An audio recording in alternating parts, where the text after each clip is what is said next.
So, when I was back in college, many years ago, I signed up to be a camp counselor at a Christian camp that was to go 10 weeks. I think that was back in 2003. Now that 10-week camp, it was essentially 9 weeks of counseling, and I think maybe a week of training before that. I can't remember all the details. But it was 9 weeks of essentially spending about every minute of every day, literally 24 hours a day, with teenagers and in their junior boot camp with pre-teenagers. This also meant going to bed late, meant getting up early.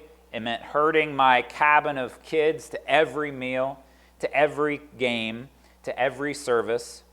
And during free time, I was also expected to spend time with my cabin, my kids in the cabin as well, even during free time. For most meals, I probably had less than 10 minutes to actually eat my food because I'm managing the table, and we're all supposed to do our cabin cheers during the meals as well, which is just managed chaos. And then for at least half of the weeks there, I was sick with a cold, so that was a struggle. That was probably one of the hardest summers of my life. I'm not a camp person, so you add the camp on top of all the program. It was a trying time for me. That summer, I counted down the weeks. I counted down the days till those 10 weeks would be over. And I looked forward to going home with anticipation. I would have probably enjoyed a boring summer at home. But yet, this obviously was a time of blessing and so forth for me, but it was a challenge. It was a struggle. There was an option. They asked us, like, any of you counselors, if you'd like to volunteer for one more week of summer for the family camp week, we'd sure love to have your help. Did I volunteer for that? Absolutely not. Thank you, Kobe. I did not volunteer for that. I was ready to be done. Those 10 weeks, with one of them again an off week, as I said, were some of the most difficult and intense, physically intense weeks of my life. And on top of that, I was battling with some spiritual struggles as well. It may have been a time of spiritual victory for many of the campers. For me as a counselor, it was a summer of spiritual struggle, in all transparency. So in just about every way, this ministry put me out of my comfort zone and stretched me to my limit. Now, I mentioned that and how difficult it was to, in some way possible, try to compare it to Jesus' ministry here on earth. There is truly no comparison in reality, but it does give you some of the idea of how Jesus' ministry on earth would have been difficult in many ways for him. Maybe there were times when he counted down the days, the weeks, the months, the years, to when he would be back with his Father. But I wonder if when he may have been counting down, if he stopped short, because he then was confronted with the horrible death that he would need to die for the sins of the world. And then at that point, he said, even though it's closer to my time being with my Father, I don't want to think about that because of how much pain and agony that would cause him on so many levels. He would have been confronted with his Father's will of dying the most horrible death possible, as well as having his Father turn his back on him. So while as a camper in my temporary ministry, I could count down the days with complete anticipation, Jesus might not have been able to do that. So now I would like us to take what I'd call a unique look at the last days of Jesus' ministry, the days that included the most horrible death that any human has ever suffered in the history of the world.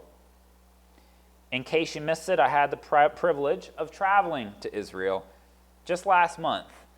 We got back around 36 hours right before all the Iran attacks started. So God worked. That was one other very important detail that God graciously took care of for us. So we were, while we were there, in, if not the exact spots, we were very close to the spots where many of these events of Jesus' final days happened.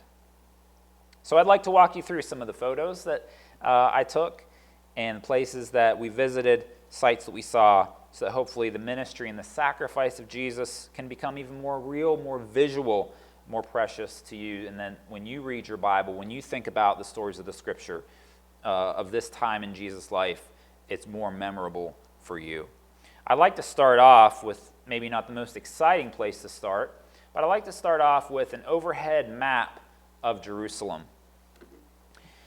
Jerusalem can always be identified, like if you're looking at Jerusalem, the very first point, Old City Jerusalem, I would encourage you to look for the Temple Mount, and specifically the Dome of the Rock, this Muslim structure, not technically a mosque, but it was constructed to represent this place, this special place here on top of the Temple Mount, where I'm expressing my ignorance now, but I believe one of their holy prophets, if not Muhammad himself, ascended back up into heaven, or I can't remember exactly. But anyway, it's a very holy spot for them. So as you're scanning the skyline, you're going to say, what am I looking at? You look for that bronze dome, then you know you're looking at the Temple Mount, and once you figure out where that is, then you want to look for the Mount of Olives.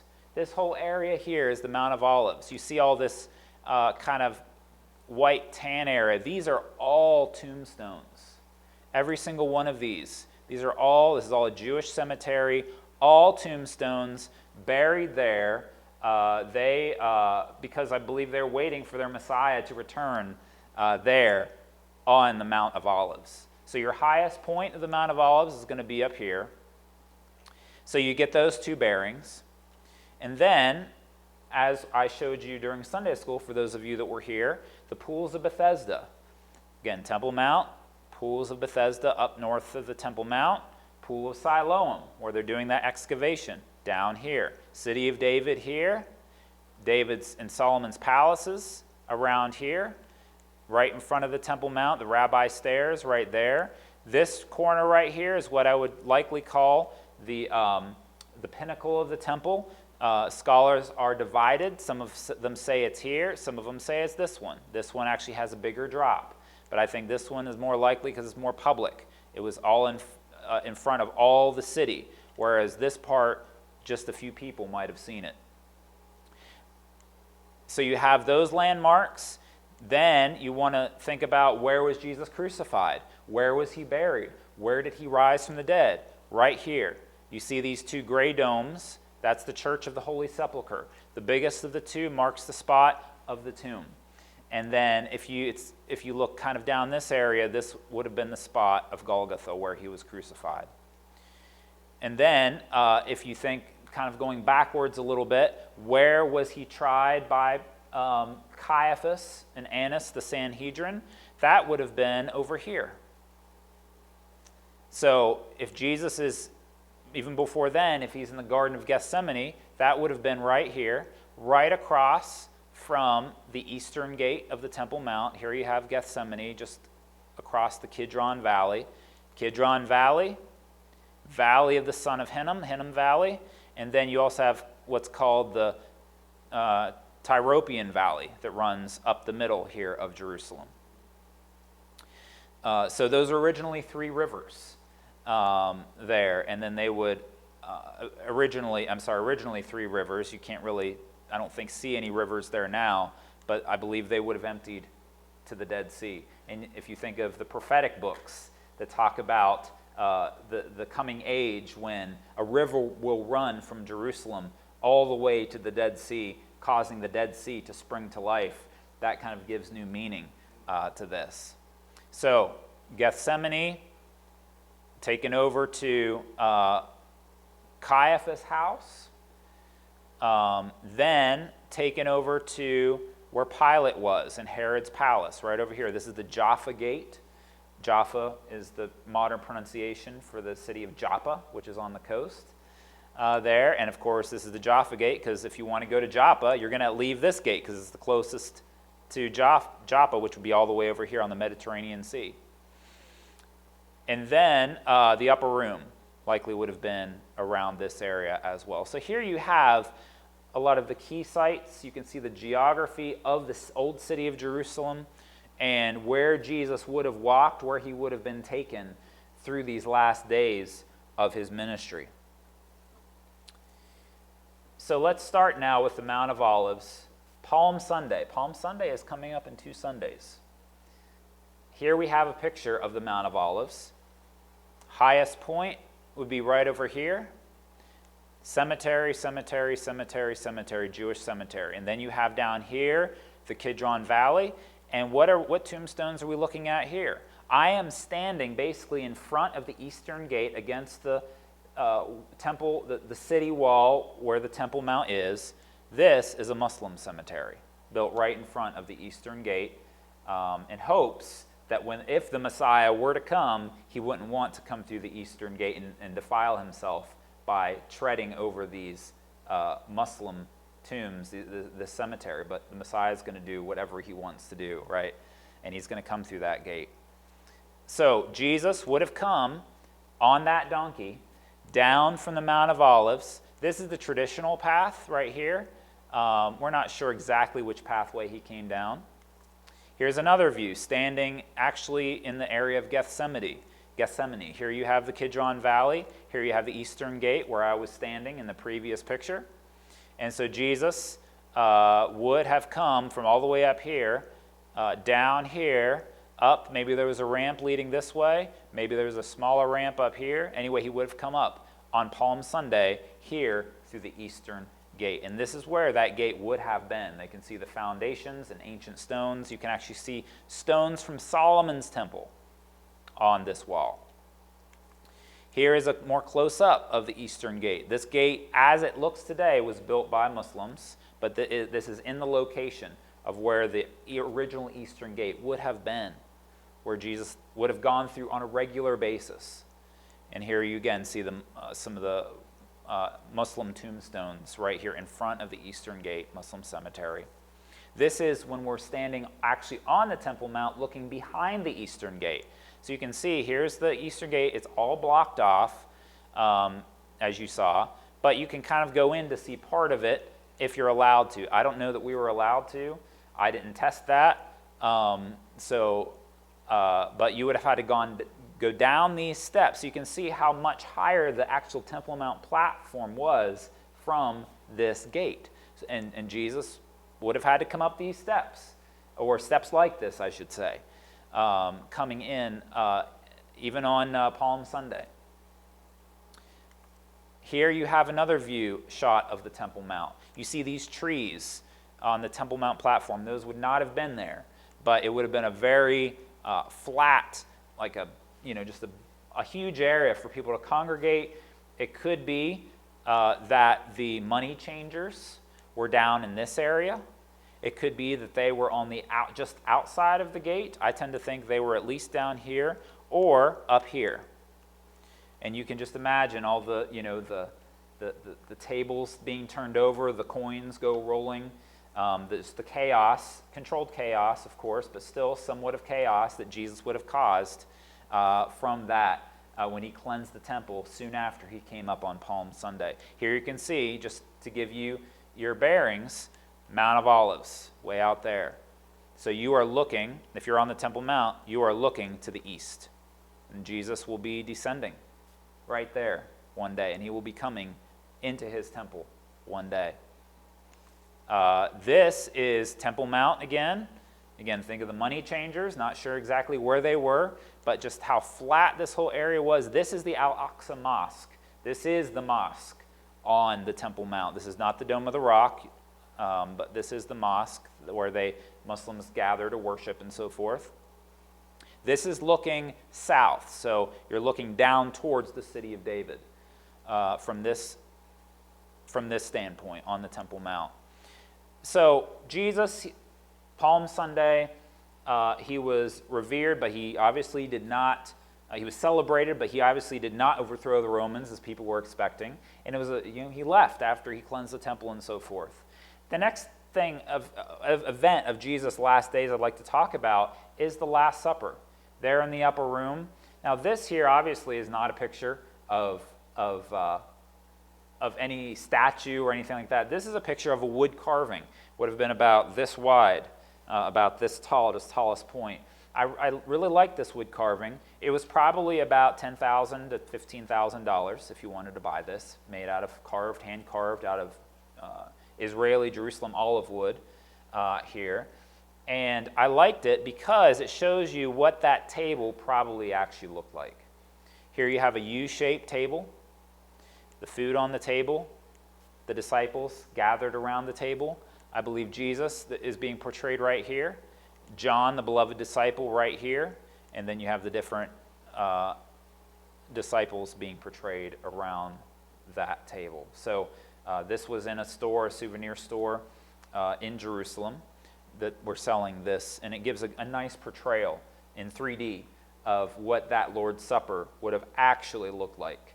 Not with your normal table that we all use, waist-high table when you're sitting down, but a table low to the ground, and they all would have been reclining, as the Bible says. They were reclined at the table. They didn't sit, they reclined. So celebrating the Last Supper there in the upper room. And then after that supper, there are many events that I'm skipping over, but I'm just sharing with you events that I took pictures of. They would have left the upper room area and they would have gone to Gethsemane. So where I'm standing here is the general area of Caiaphas' house, not too far from where they would have celebrated the Last Supper. So they would have had to walk. Here you have Temple Mount right down here, Mount of Olives, the western part of the city, and Golgotha would have been back way behind this area. So they would have had to travel down into the valley. City of David would be down here. Maybe they crossed through the City of David. Maybe they actually went up into the Temple Mount area and left through the eastern gate and went out to Gethsemane, which is behind, back there on the slopes of the Mount of Olives.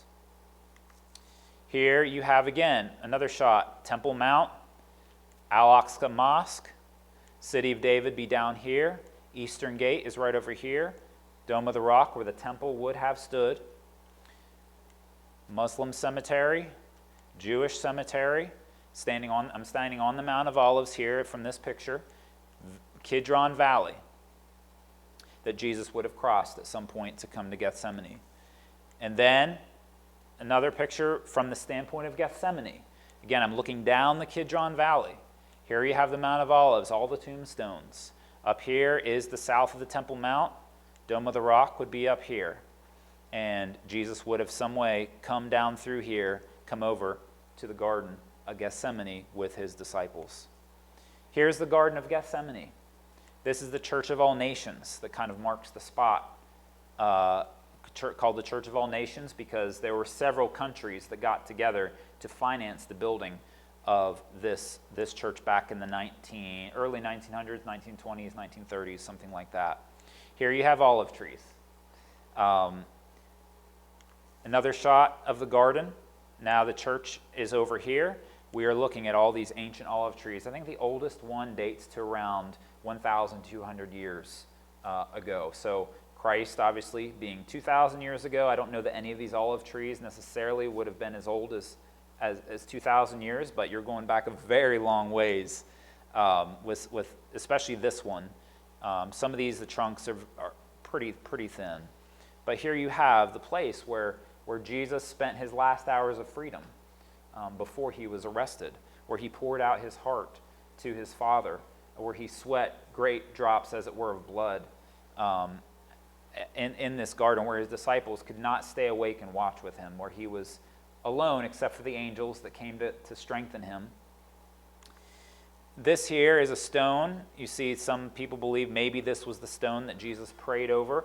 There's another stone actually inside the church that's flat, where tradition says that's where he prayed.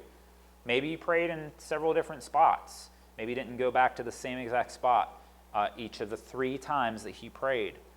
Gethsemane. What does that mean? Gethsemane means oil press. And Gethsemane, whenever this, obviously the Mount of Olives, there are plenty of olives on the Mount of Olives. You had to process those olives. So how did they do that? How did they turn those olives into olive oil? They did it in the Garden of Gethsemane. They used these massive oil presses, and there are 3 pressings of olive oil. There's the first press, which is obviously the best, and that first press of olive oil would have gone to the service of the temple. Then you had your second press and your third press. Your third press would have been the worst. That would have been used to light your lamps and your candles. So here in the Garden of Gethsemane, Jesus was pressed 3 times. He had 3 times of prayer, agonizing prayer. And the spiritual pressure, the emotional pressure that he faced was not unlike the pressing of an olive, just completely taking everything out of him, as it were, spiritually and emotionally. This is another shot from the garden, just to give you perspective. Right in the back, what do you see? The Dome of the Rock. So Jesus would have seen the temple. If he had looked up, he could have seen the temple from this place of great suffering here in the garden. And here you have what the ancient oil presses looked like.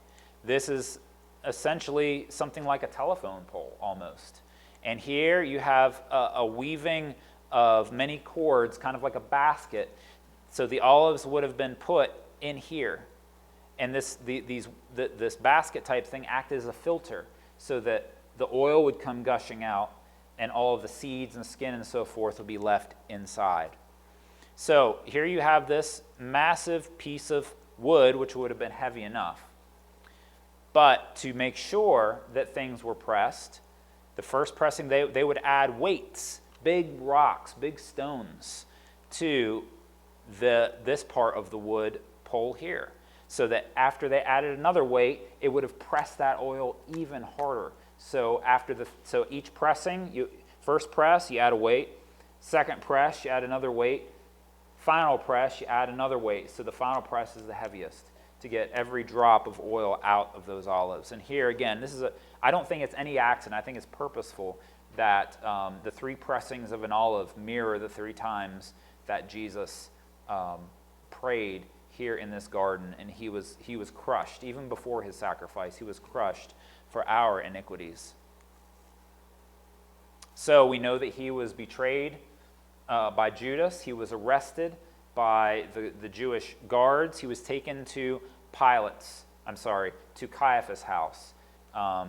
And so he would have gone back with those soldiers, back through the Kidron Valley, maybe up through the temple, maybe not through the temple, because again, this is secretive, right? So maybe taken him actually the scenic route where they would have run into fewer people.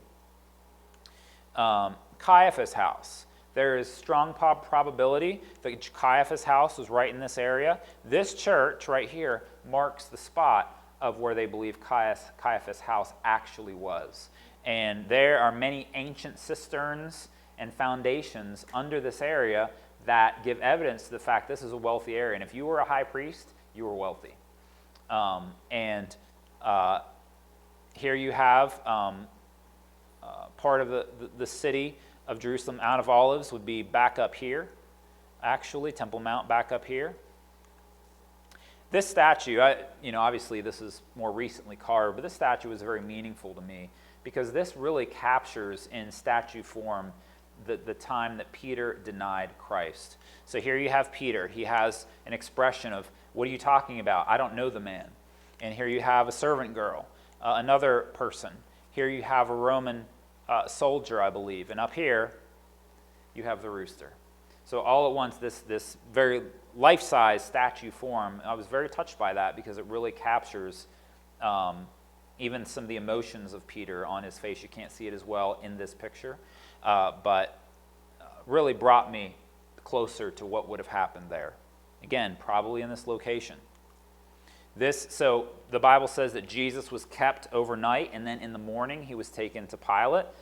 Jesus was likely kept in the basement of Caiaphas' house. The Jews, since they weren't the law enforcers, they didn't have their own prisons. It was the Romans that ran the prisons. So if you need to keep someone and hold them in custody, what better place to keep them than in a dry water cistern that you might have in the basement of your house if you're wealthy. So this here is believed to be, if not this room, maybe a different place where Jesus was kept in custody for a period of time at night after the Jewish trials happened, before he was then taken to Pilate. Here we have the Jaffa Gate. This is the actual gate, and then part of it is just opened up for vehicles to drive through. This would have been on the western side of the old city, very close to where Herod's palace was, that Pilate would have been staying at when he was in Jerusalem. So this is very close to the spot where the unjust trials from Pilate and Herod would have happened, here at the Jaffa Gate. And just to remind you of where that was, right here is the area, and even some of the construction from that palace, the foundations and so forth, I believe, are still there from that area. So here you have the final 3 unjust trials. Here you have Golgotha. All right? I'd like to pause just for a moment because I might show you one slide in a moment from the what's called the Via Dolorosa, the way of, or the painful way, the way of pain. The traditional Via Dolorosa, where much of it is tradition, right, where Jesus fell on his way to Golgotha. Tradition says he fell 3 times, and then there are other things that actually did happen that are in the Bible, where Simon took the cross, which I might have a photo of that in a moment, that spot where they say it happened, which it didn't actually. The reason I say it didn't actually, because people originally believed that Jesus was tried in the Antonia Fortress, which would have been right here. And then the Via Dolorosa would have winded through all the way this way. Well, more recent archaeological evidence has identified a bema seat judgment and the place of the stone pavement where Pilate would have actually washed his hands of the matter and presented Jesus out for crucifixion, and that is actually right over here. So the true way of pain, the Via Dolorosa, would have been from here to here. Unfortunately, we did not get to walk any of that, and I would have loved to have walked that. Maybe a tiny bit of it here, but this more traditional route is likely completely inaccurate, but it still kind of gives you kind of the sense of that. So this is on the traditional route, but I'm showing it anyway because, again, it just shows you how in the Via Dolorosa they do mark a spot where they say that Simon of Cyrene became, obviously from Africa, and where he became a follower of Christ as well, how he, in this little image here, shows that he was given the cross of Christ to carry all the way to Golgotha. Here you have the sign that says Via Dolorosa on it as well. So this is station 5 of the traditional Via Dolorosa. Again, not the actual spot, but being there helps you meditate and think on the events that happened nonetheless. And you are in Jerusalem, where everything happened anyway. And now let's go to the Church of the Holy Sepulchre. This is the location where I think there's very little doubt that Jesus was crucified and that he was buried and rose again. This is the entryway to the church.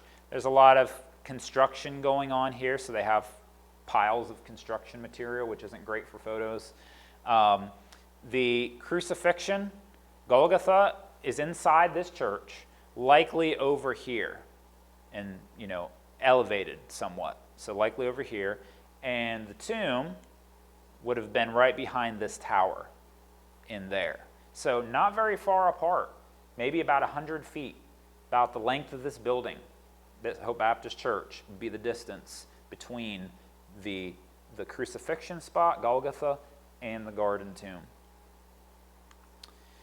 Now, we also went to a place called, you could call it Gordon's Calvary. It was discovered much later, but some people think Jesus was crucified here. This is actually north of the city. If I can go all the way back to this map, it's not even on the map. It's up here. So if Jesus was tried here at the Antonia Fortress, which is very doubtful, it would make more sense that he was crucified up here. But if, as evidence is pointing, he actually was tried and convicted here, he would have to go all the way up here to be crucified.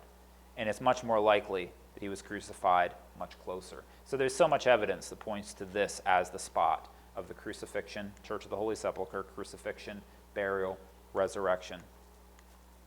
But even though that spot north of Jerusalem is likely not accurate, it still gives you the idea of what Golgotha might have looked like. So here, they say there is, the guide actually said there are spots here that they would say this is the place of the skull, which the eye sockets I think were about here, and then this part would have been the skull part. It's actually right in front of a modern bus station. So I cropped out a lot of the buses, all the buses, and so forth, but it would have been, it's actually very appropriate because Jesus would, and all people crucified, would have been crucified in a public spot so that people would see the crucifixion and learn their lesson to not do what those people did. That's why it was important that there was a sign put on the cross. This is, Jesus, the King of the Jews. So people would look at that and say, oh, I better not say I'm the King of the Jews, or else this is what might happen to me, right? So the criminals had a sign put up there so people could walk up and they could read it. That's also another reason why I don't think Jesus was crucified all the way up here, because people could not easily see what was going on. I think Jesus was crucified in a spot where there may have been a hill, but there would have been easy access to the cross where people could see what was going on, who it was, what they were being crucified for. Back to the Church of the Holy Sepulchre. We're just walking through, and here is, encased in glass, part of what they believe to be the original rock of Golgotha. Here, as I'm standing on the ground level of the Church of the Holy Sepulchre, I'm looking up to the main, I think, where the main chapel is, which would be on top of that rock, where they believe Jesus' cross actually stood. Much of this rock, much of this area, completely destroyed, obliterated over centuries and millennium of construction, of desecration, and so forth. But there are still remnants that are there. Now, this was a very precious thing to see. So we are back on the Via Dolorosa, on what they said, tradition says, was the place of the stone pavement, where Jesus was declared by, absolved by Pilate and, given away to his death. This here is an ancient Roman dice game that they have uncovered, and they've put it in a frame. And this just really brought home the fact when the soldiers rolled dice for the clothing of Jesus, they were used to that from playing a game. They may have even, when you're there sitting at a crucifixion, what better thing to do from their standpoint than to play a game? It could have been that as Jesus was dying, breathing his last breaths in agony, the soldiers were just sitting there rolling dice. They rolled dice for his clothes, and it might have been part of a game like this. So this would have been part of the dice board game. Back to the Church of the Holy Sepulchre, his burial, his resurrection. This stone here, slab, is said to be the place where Jesus, after Joseph of Arimathea and Nicodemus and so forth, and the servants took the body off the cross, they had to lay him somewhere to prepare the body for burial. So according to tradition, likely not the actual stone, but this is the stone, the place where Jesus' body was laid, so it could be wrapped for burial. And you see it's very highly venerated by certain stripes of Christians and so forth. Very sacred spot for many. This here marks the spot of where the tomb would have been. There's the massive dome right above it. They had to reconstruct this whole cave tomb, and you see it's very ornate. I was not able to go in. There was a line for people to go in, and people sometimes take their time. But if you can just erase this and just imagine, instead of this ornate thing being here, imagine a hill. Just a limestone hill similar to, I can go back, similar to this, although I'm going to show you another picture in a moment. Similar to that, cave in there, tomb in there where Jesus' body was laid. But this likely marks the exact spot, and there are some remnants of the original stone housed in here as well. Now, in the Church of the Holy Sepulchre, there are some actual tombs that date all the way back to the time of Jesus, to the 1st century. There are several chapels for different brands of Christianity, if I can call it that, inside the Church of the Holy Sepulchre. You have the Greek Orthodox, you have the Roman Catholic, and here is the Syrian tomb, the Syriac tomb. Tradition says that these burial niches were where Joseph of Arimathea and Nicodemus were buried. Not sure that's accurate, but what is accurate is that these niches right here date back to the time of Jesus. And these are just a stone's throw away from the spot where they believe Jesus was buried. So we got to go in here and see these. There was one very dim candle in here, so I had to use my flashlight to kind of see a little bit better. Very tight spot. Had to go in, you're crouching down, then you go out so the next person can go in and see this. But here you have first century burial niches.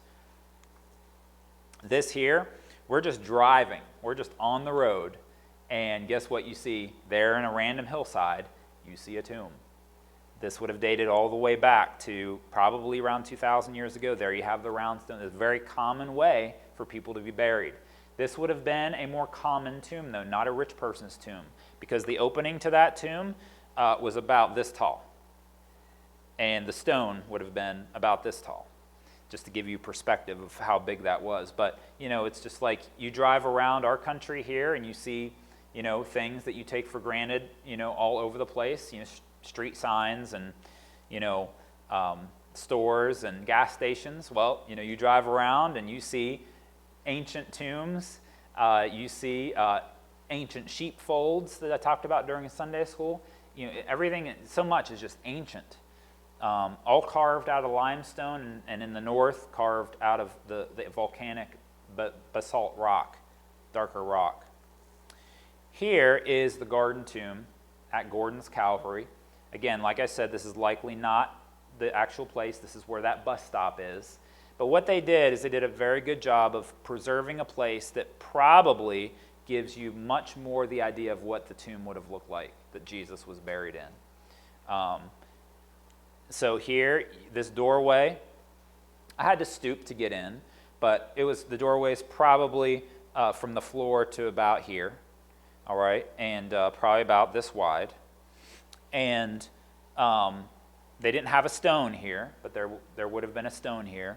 You see they created a garden, so it really just gives you a nice atmosphere and takes you to much more of what it likely would have looked like. And again, it's still in Jerusalem, so you're not far from the actual spot. You see these channels here. These are the channels for the rock, for the stone that would have been rolled against that doorway. Also, I don't know if it was here, but one of the guides or someone mentioned, you have these holes. These tombs would have had a separate little hole so they could identify where the body was at its time of decomposition. So if you're in these tomb areas when a body was freshly buried, you would have smelled it. Unlike our modern cemeteries, thank God. And part of the reason for that was these tombs were reused. The Bible says that Jesus was buried in a new tomb. And these tombs were reused. After the body fully decomposed, years later probably, they would gather the bones and they would put the bones in a central area. Believed to be when you read the biblical phrase, and he was gathered to his fathers. That would likely referred to gathering the bones and putting them with the bones of the relatives and ancestors. And then they would reuse the tomb for the next person who died. Just very sobering to think about. Inside the tomb, Jesus' body, I believe, would have been laid right here. This is probably about the size of Jesus' tomb inside. The upper room. This is probably close to the spot where it was built, but this is a much later construction. Actually, a Muslim shrine up here, believe it or not. And then after Jesus was buried, he rose from the dead. He appeared to his disciples, and he appeared to them at the Sea of Galilee. They couldn't catch anything at night. There you have a ship out there. They have a boat. They couldn't catch anything. And then morning came, and Jesus said, did you catch anything? And cast your net on the right side. Peter jumps out. He swims ashore. This could have all happened right here. And Jesus has a fire on coals with fish already prepared for his disciples. The Great Commission. There's debate about where that happened. Here you have the Sea of Galilee. We know it happened on a high mountain in Galilee. And this is the highest mountain in the area of the Sea of Galilee, called Mount Arbel. Talked about it last week during Sunday school. So this could be where the Great Commission happened. I like the idea because you can just see far, far out on a clear day. And what better place in Galilee to give the Great Commission than a place where you could say, "Go ye into all the world," and you have a view, so to speak, a very wide view, which brings to mind all the world. And the Ascension. Here I'm standing not far from the southwestern corner of the Temple Mount. Here you have the Al-Aqsa Mosque on the south part of the Temple Mount, and here you have the Mount of Olives. This is the sun is going down, so this is a golden hour shot. That's why you have that color here, and Jesus again ascending, likely from right up here to be with his Father. So just a powerful trip to be able to think through what Jesus suffered, think through what he did for us,